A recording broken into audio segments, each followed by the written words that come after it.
Assalamualaikum warahmatullahi wabarakatuh.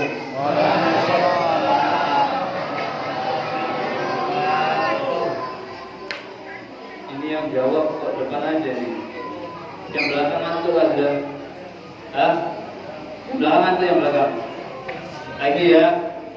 Assalamualaikum warahmatullahi wabarakatuh. Waalaikumsalam.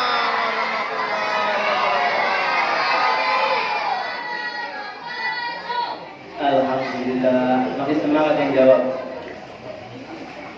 Salam 3 kali sunnah kajian. Kenapa? Innallaha witrun yuhibbul witra. Allah itu kajian, suka dengan sesuatu yang kajian. Assalamualaikum warahmatullahi wabarakatuh. Waalaikumsalam.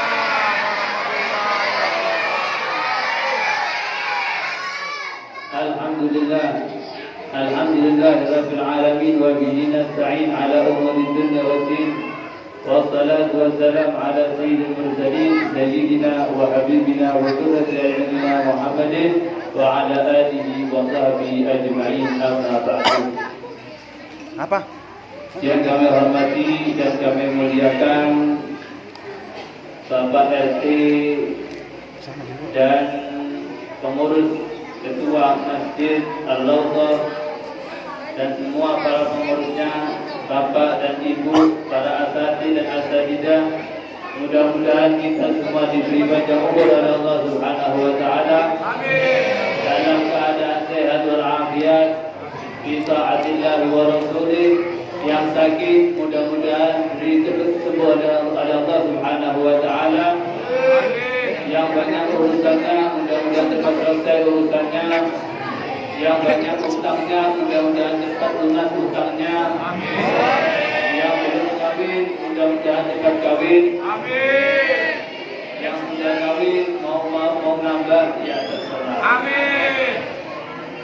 Alhamdulillah kita kumpul di sini ini memperingati acara Isra dan Mi'raj Nabi Muhammad sallallahu alaihi wasallam.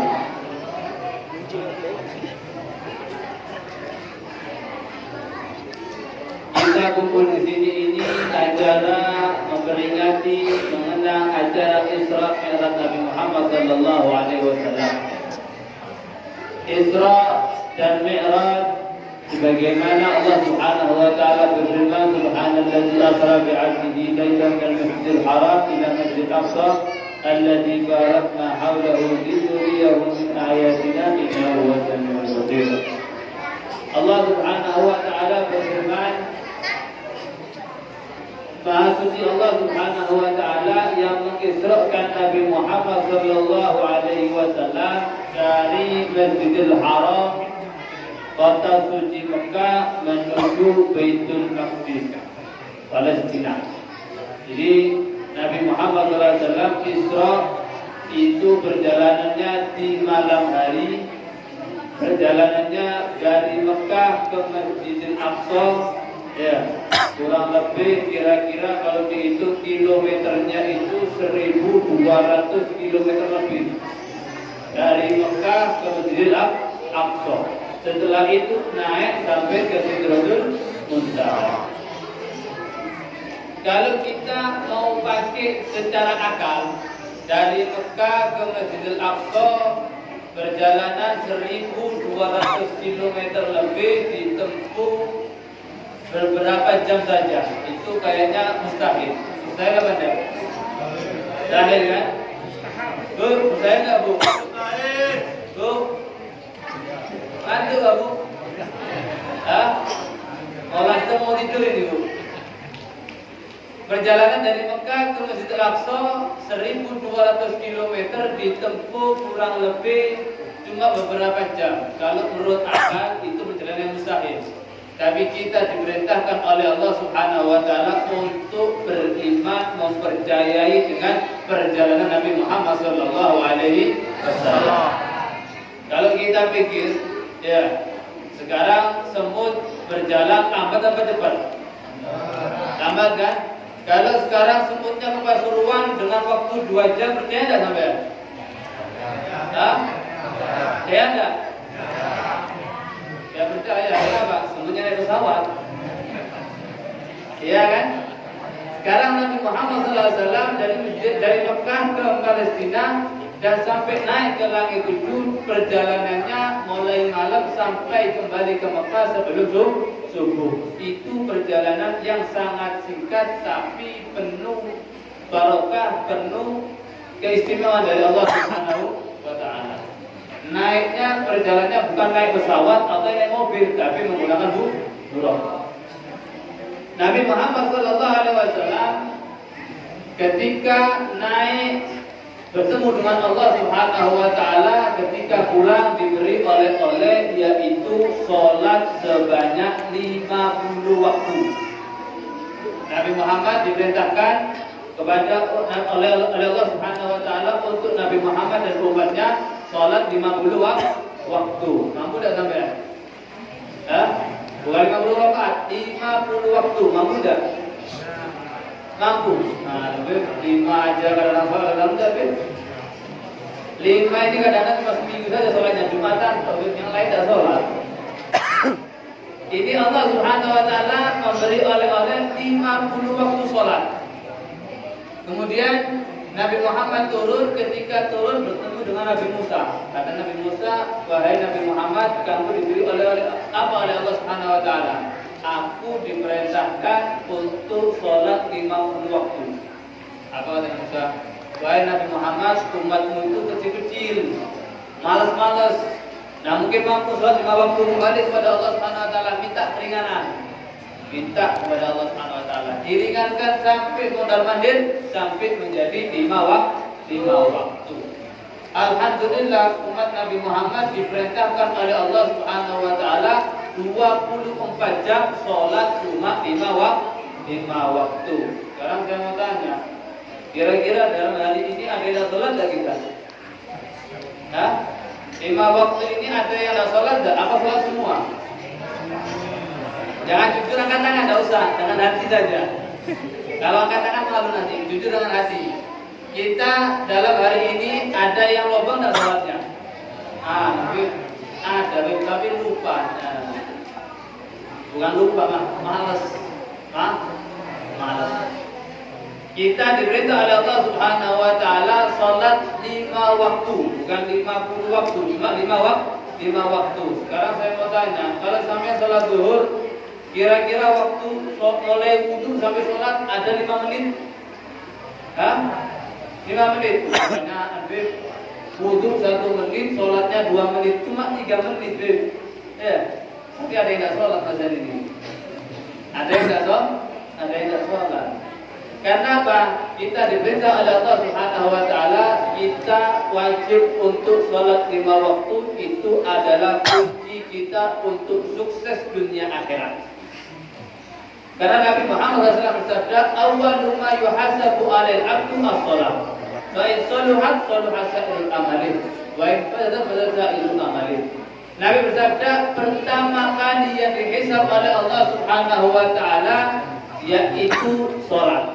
Kalau sholatnya bagus, maka semua amalnya akan menjadi bagus. Tapi kalau sholatnya jelek, maka semua amalnya menjadi jelek. Ini ada orang umroh setiap bulan, tapi sholatnya cuma hari Jumat dong. Karena apa? Malu sama tetangga kalau tidak sholat. Akan kayak gini. Sodako banyak ngeluarin, sodako nyumbang masjid, nyumbang madrasah, kemudian membangun pos kamling. Tapi sholatnya kadang-kadang satu hari subuhnya bertiduran, zuhur sama asar ada di kerjaan, maghrib ya sholat, isya ketiduran capek. Sholat cuma sekali. Walaupun amal sampai yang sebesar apapun, sebanyak apapun, tapi kalau sholatnya jelek, maka semua amalnya akan menjadi jelek. Haji setiap tahun, umrah setiap bulan, tapi kalau sholatnya tidak sempurna, banyak yang lobang, maka haji kita, umrah kita, saudara kita menjadi sia-sia. Paham ya? Jadi oleh karena itu Isra dan Mi'raj ini jangan sampai kita meninggalkan sholat.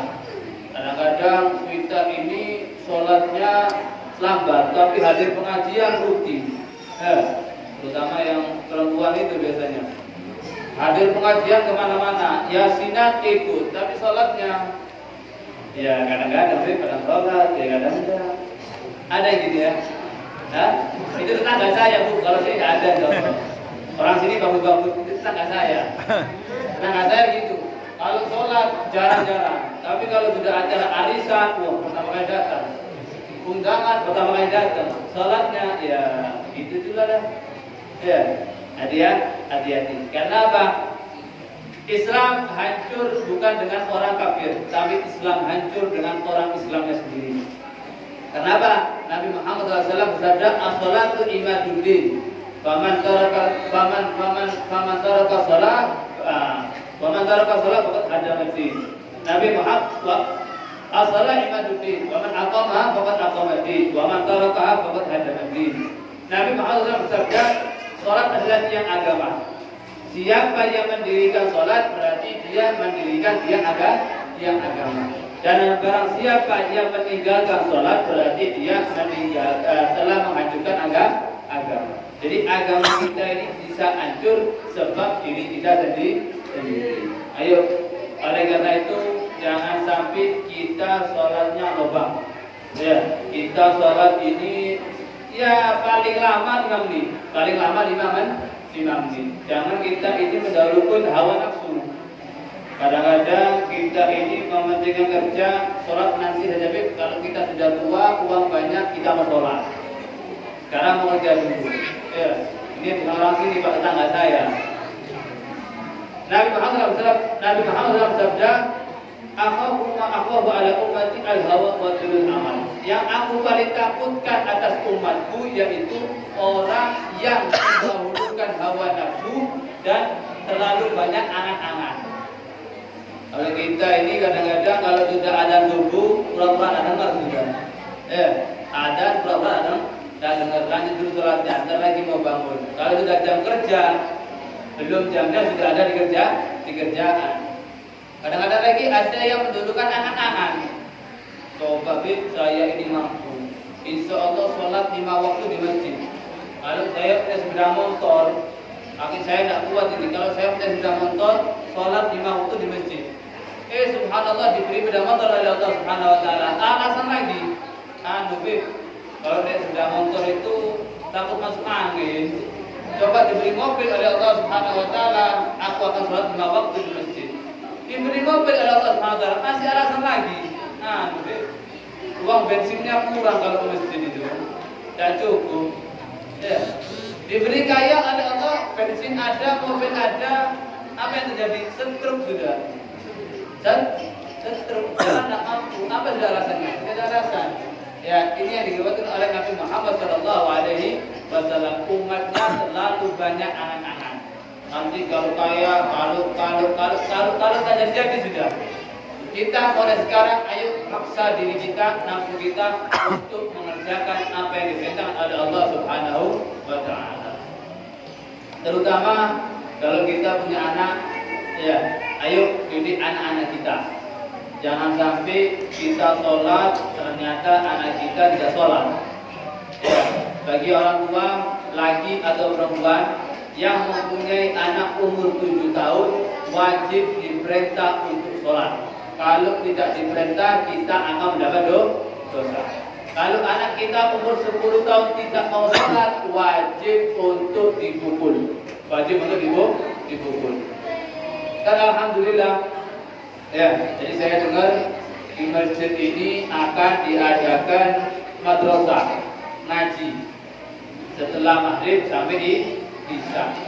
Ya, mumpung ada lowongan untuk anak kita menjadi pinter, ayo ngajikan anak kita ke tempat seperti yang ada sekarang ini. Ya, karena apa? Anak adalah kunci kita sukses dunia akhirat. Kita orang kaya, tapi kalau anak kita nakal, kita sebahagia aja.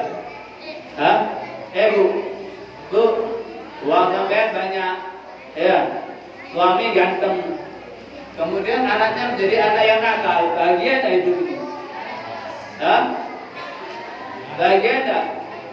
Enggak bahagia kan? Nah, oleh karena itu ayo, mumpung ada madrasah, mumpung ada tempat ngaji, ayo didik anak kita antar kalau perlu untuk bisa mengaji Al-Quran. Karena apa? Kunci kita, amal kita yang menjadi amal kita jariah yaitu anak soleh yang mendoakan orang tua. Sebagaimana Nabi Muhammad SAW bersabda, "Idza mata ibnu Adam inqata amaluhu illa min salat." Kalau manusia ini sudah meninggal, amalnya yang bisa berjalan yang memberi manfaat ketika kita dari alam kubur yaitu cuma 3. Yang pertama ilmu yang manfaat. Contoh, ya, ada seorang ustaz mengajarkan kepada muridnya untuk sholat sunnah, sholat 5 waktu. Kemudian tidak lama ustaz ini meninggal dan ilmu tadi dimanfaatkan, maka ustaz yang meninggal tadi tetap dapat ganjarannya orang yang sholat. Begitu juga diajarkan sampai yaumul qiyamah, maka ganjaran ini akan menyambung kepada ustaz yang mengajari sampai hari kiamat. Begitu juga kita orang tua, kita mengajari kepada anak kita, kepada istri kita, ayo kita sunnah menggunakan siwak, kita baca salawat. Ketika kita meninggal, amalan ini dipakai anak-anak kita, dipakai oleh saudara kita, maka ini akan menjadi manfaat bagi kita di alam kubur. Paham ya? Ini ilmu yang manfaat. Begitu juga kalau kita mengajarkan ilmu yang jelek. Contoh, ibu-ibu ini ya, ibu-ibu setiap siang atau sore duduk mengadakan majelis ngerasani, majelis ghibah, ya, lalu bahasa Jawa rasa-rasa, membuat majelis ngerasani orang, mulai pucuk perumahan sampai pucuk perumahan tahu semua airnya, tapi tidak tahu airnya dari diri sendiri. Ketika duduk, si ibu tadi itu undang temannya. Ketika teman ini duduk, ngobrol, ngerasani orang, rasa nikmat setiap hari duduk. Ketika duduk, tak lama ibu dan majelis itu mati. Ketika mati, majelis rasa-rasa itu masih berada, masih lanjut, maka ibu yang pertama kali ngajak majelis rasa-rasa, maka akan mendapat dosa yang mengalir. Paham ya? Ilmu yang manfaat ada 2, ilmu yang bagus atau ilmu yang jelek. Oleh karena itu ajari anak-anak kita untuk belajar, untuk mengajari ilmu-ilmu yang bagus. Yang kedua, yang bisa akan dibuat kita sambung mati yaitu sedekah jariyah. Sedekah jariyah. Jadi mumpung ada masjid, ya, yang setiap waktunya perlu pembangunan dan pastinya perlu dana. Iya kan? Gitu kan? Masjid ini perlu dana. Ya, promosi juga ini. Ini ayo kita sumbang untuk masjid ini, niatkan untuk kita niat sedekah jariyah. Karena apa? Sedekah jariyah itu untuk amal kita di alam kubur. Contoh, kalau kita memberi masjid ini 1 juta, 2 juta, ketika kita meninggal, masjid yang kita sumbangkan itu masih dibuat sholat, masih dibuat ngaji, masih dibuat tarawih, maka ketika kita di alam kubur akan mendapat ganjarannya orang yang sholat. Itulah sedekah jariyah. Yang ketiga, yang terakhir, ketika kita masuk alam kubur, yang manfaat bagi kita di alam kubur yaitu anak soleh yang mendoakan orang tua. Kita kadang-kadang ya punya anak, alhamdulillah, ngaji tidak bisa, tapi kalau suruh nyanyi, megang gitar, wah, luar biasa. Ada di sini? Ada sini ya? Ada ya, alhamdulillah. Kadang-kadang kita ini sebagai orang tua, kalau untuk sekolah luar, ya, sekolah negeri, kuliah, sampai S1, sampai S2, rela menjual harga barang kita, tanah, mobil untuk biaya sekolah. Tapi kalau untuk mengaji, atau memondokkan anak, alasannya banyak. Mungkin tidak mampu bulanannya, terlalu besar, banyak alasannya. Kalau untuk mengaji Al-Quran, tapi kalau untuk masalah duniawi, kita rela berapapun yang kita keluarkan asalkan anak kita mempunyai ijazah. Jangan sampai kita berusaha untuk duniawi saja, tapi anak kita tidak bisa ngaji. Lebih bagus kalau anak kita menjadi orang pintar duniawi dan pintar akhiratnya. Jadi mumpung ada madrasah di sini, ayo kita sekolahkan, kita ngajikan anak kita supaya apa? Supaya ketika kita masuk kubur ada yang memberi ganjaran surat Yasin kepada kita. Sekarang ini kadang-kadang ngaji Yasin tidak bisa. Ya, ngaji Yasin tidak bisa. Ada yang jawab, aduh Beb, tak perlu ngaji Beb. Kenapa? Ya cukup sudah kita setel, kita hidupkan HP-nya, YouTube-nya surat Yasin, kita duduk di atas kuburan, selesai sudah Beb. Ini yang ada gitu ini. Ya, kira-kira saya mau tanya ini, sampean bahagia anak kita bisa ngaji atau dengan YouTube-nya? Dengan ngaji apa YouTube? Ngaji ya. Anak kita senang ngajitan apa senang ngaji? Ngaji. Pasti. Kira-kira ini. Kalau kita masuk alam kubur, ya kita lebih bahagia kalau anak kita satu lagu saya persembahkan untuk ibu saya yang sudah meninggal atau surat Yasin kepada ibu saya yang sudah meninggal. Kira-kira mana yang lebih bahagia? Surat Yasin. Apa satu lagu? Ada gitu Pak, satu kenangan lagu untuk ibu saya yang sudah meninggal. Kira-kira sampai mau nggak gitu? Tidak mau ya? Oleh karena itu, ayo ini anak kecil, ajari anak kita untuk bisa mengaji supaya apa? Kita di alam kubur menjadi orang tua yang nikmat, yang bisa merasakan solehnya anak kita. Ada satu cerita, ada seorang ibu-ibu. Ibu-ibu ini sudah meninggal, tapi dia punya anak yang mana anaknya ini soleh, bisa mengaji, dan dia kerjaannya membuka toko di pasar sambil mengaji. Ketika itu ada seorang pemuda yang lagi berjalan, jalan kecapean, dia istirahat di bawah pohon. Yang mana pohon tadi itu semua kelilingnya kuburan. Ya, saya tadi kuburan. Ketika si pemuda itu duduk istirahat, dia ketiduran. Dalam tidurnya dia mimpi seorang ibu-ibu yang mana dia dapat satu talam khusus dari malaikat. Sedangkan ahli kubur yang lainnya satu talam berebut. Jadi tadi ini orang laki-laki mimpi malaikat bawa satu talam khusus untuk ibu-ibu, yang satu talam lagi untuk berebutan orang banyak. Orang ini heran, apa maksudnya ini? Dalam mimpinya dia tanya kepada ibu ini, "Bu, minta maaf ya, kenapa sampean kok dapat istimewa dari malaikat? Sampean dapat satu talam khusus dari malaikat, yang lain satu talam berebut." Apa kata ibu ini? "Ini nak, talam-talam ini adalah kiriman dari keluarga kita yang masih hidup yang ada di dunia. Saya dapat satu talam khusus dari anak saya. Sekarang dia membuka tokonya di pasar dan dia mengaji, fadilahnya untuk saya yang sudah meninggal." Orang-orang itu, kata ibu ini, orang-orang itu dapat satu talam dari malaikat, dia berebut. Karena apa? Itu talam dari masjid. Setiap malam Jumat masjid kan tahlil. Ya, ila jami ahli kubur minal muslimina wal muslimat, satu talam untuk semua orang Islam. Tapi kalau saya, kata ibunya ini, saya dapat satu talam khusus dari malaikat. Kenapa? Anak saya sekarang buka toko, dia mengaji, dan ganjarannya, fadilahnya dikirimkan kepada saya. Orang ini bangun itu tidak percaya, tidak mungkin ini mimpi bohongan. Dicari ke pasar. Diputeri pasar itu ada satu anak lagi buka toko ngaji. Ditanyai, "Nah, minta maaf ya, kamu ini ngaji Al-Quran buat apa?"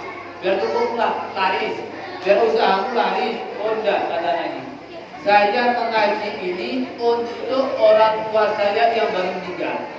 Saya setiap ngaji, setiap juznya, setiap makronya saya kirimkan kepada orang tua saya yang sudah meninggal. Karena ini kata si pemuda, nak teruskan. Karena apa? Dari saya mimpi berkat ngajimu ini orang tuamu di alam kubur mendapat satu salam khusus dari malaikat yang mana barokahnya kiriman ngaji dari kami. Inilah bukti anak yang sholat yang mendoakan orang tua. Saya sekarang mau tanya ini, kira-kira sampai sampai dapat satu khusus apa rebutan? Khusus apa rebutan? Yakin khusus? Khusus ya? Kalau khusus, ayo ajari anak-anak kita. Jangan sampai kita ini terlalu memanjakan anak kita sampai anak kita tidak bisa ngaji, tidak tahu rukun-rukun sholat, tidak tahu waktu-waktunya wudhu, maka yang akan menjadi celaka menjadi kita juga. Karena apa? Anak kita yang akan menuntut kita di alam akhirat.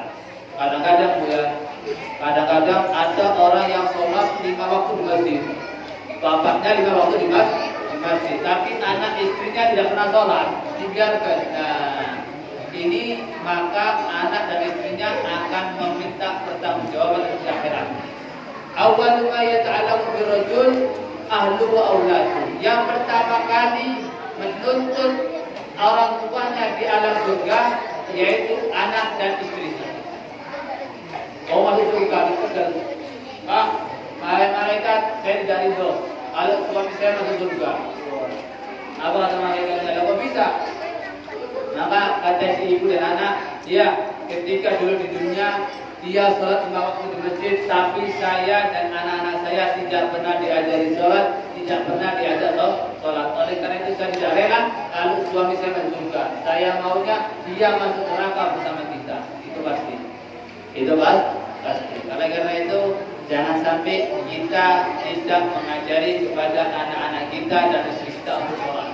Kadang-kadang sekarang ini yang lucu lagi Pak ya.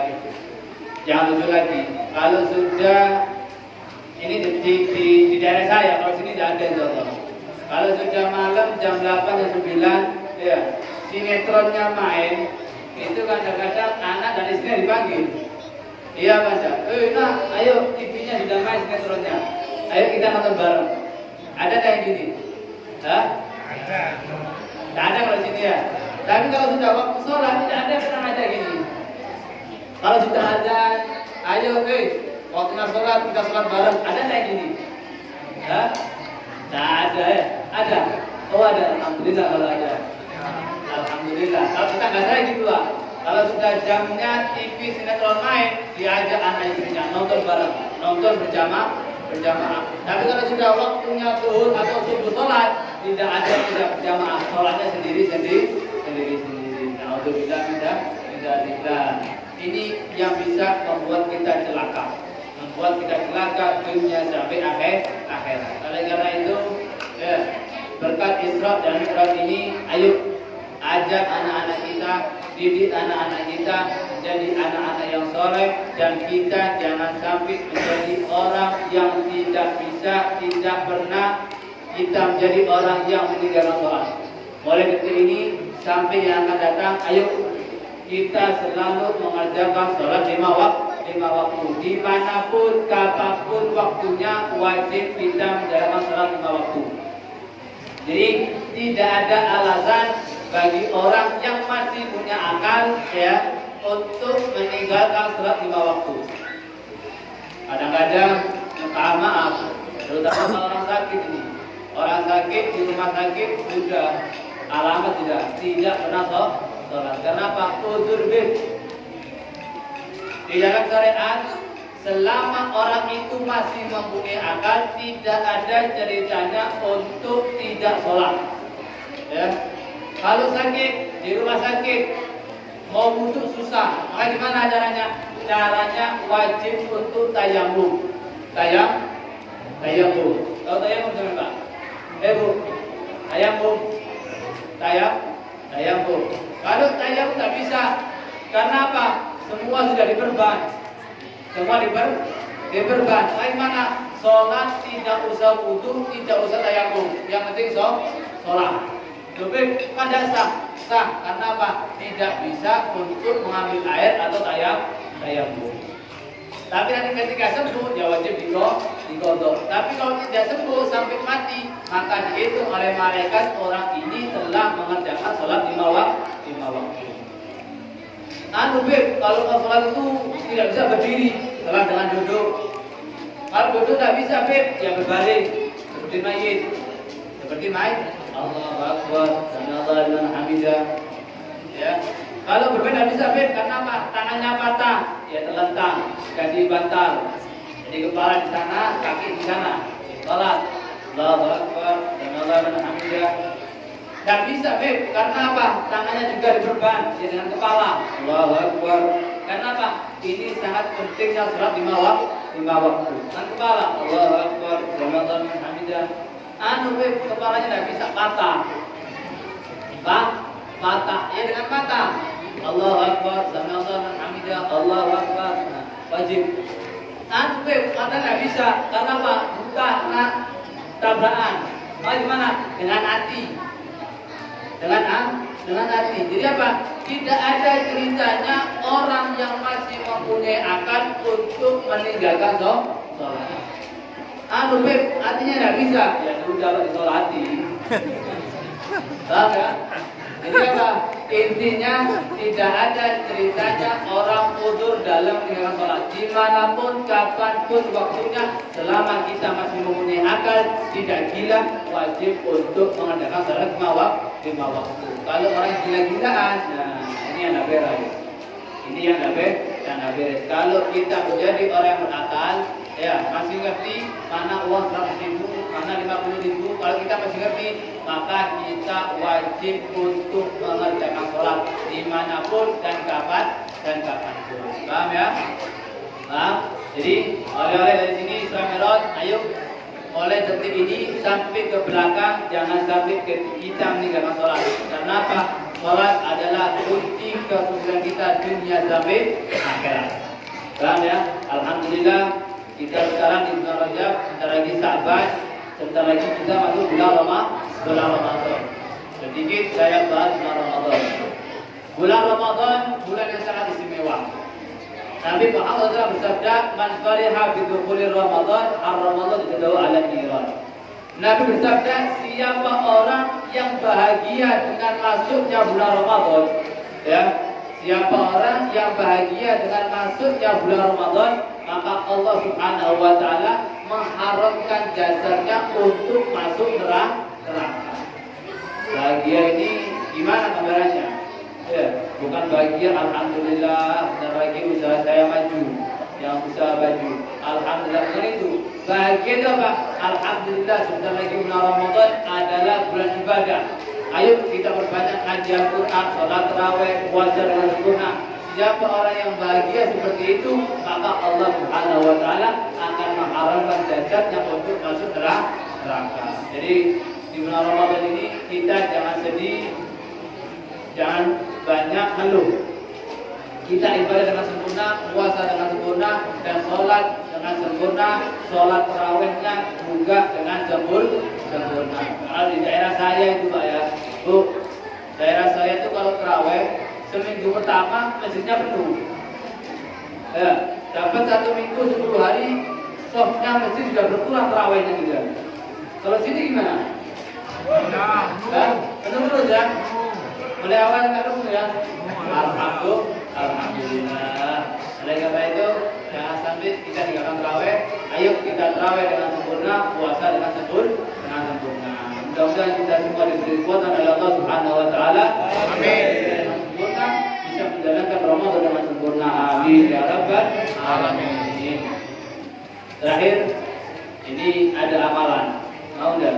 Mau. Amalannya insyaallah semua sampai mau. Untuk apa? Untuk orang yang baca amalan ini, insyaallah selama setahun dia tidak akan merasakan kefakiran. Selalu ada uang di tangannya. Mau enggak? Mau ya? Insyaallah Jumat besok ini Jumat terakhir. Jumat besok ini Jumat terakhir bulan Rajab, ya. Jumat ini Jumat terakhir bulan Rajab.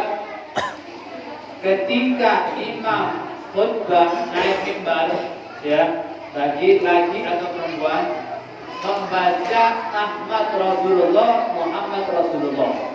Baca apa, Bu? Pak, Ahmad Rasulullah, Muhammad Rasulullah sebanyak 35 kali. Siapa yang membaca Ahmad Rasulullah, Muhammad Rasulullah ketika imam naik mimbar, maka dia tidak akan merasakan kefakiran atau tidak akan merasakan tidak punya uang selama setahun yang akan datang. Jadi selalu banyak uang. Paham ya? Jadi ini orang-orang ini yang tidak pernah Jumatan, Jumat ini ojo sampai dan Jumatan. Paham ya? Kalau bisa belum ada, belum Jumat.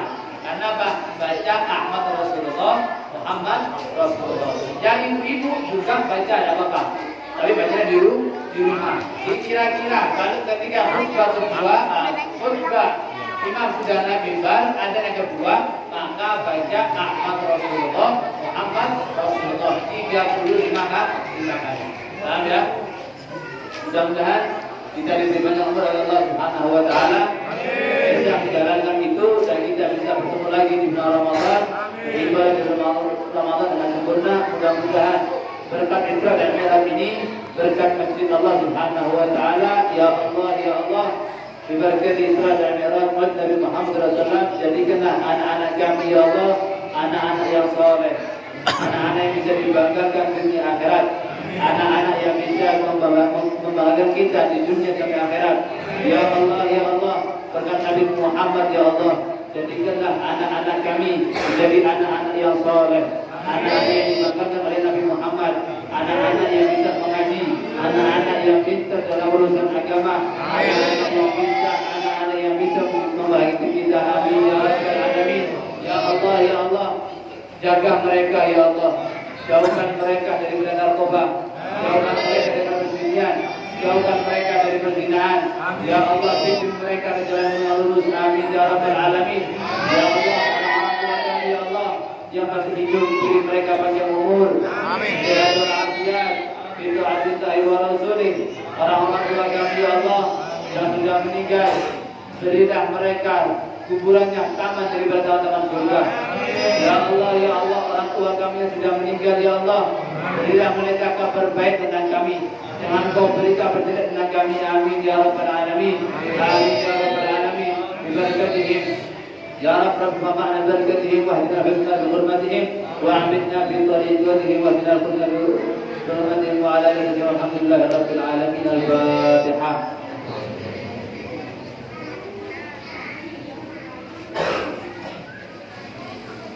Ada ini, wassalamualaikum warahmatullahi wabarakatuh.